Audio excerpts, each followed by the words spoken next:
когда-нибудь чувствовал, что ты не такой, как все, что в тебе есть что-то большее, чем просто обычная жизнь?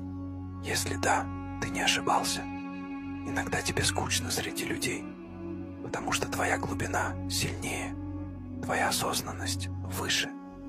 Ты ощущаешь мир по-другому. И знаешь, в этом нет ничего плохого.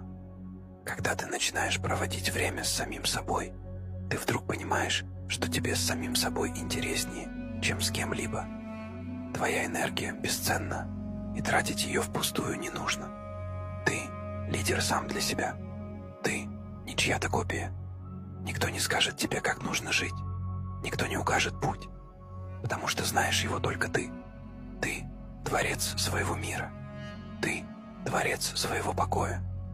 Если это про тебя, и ты готов раскрываться глубже,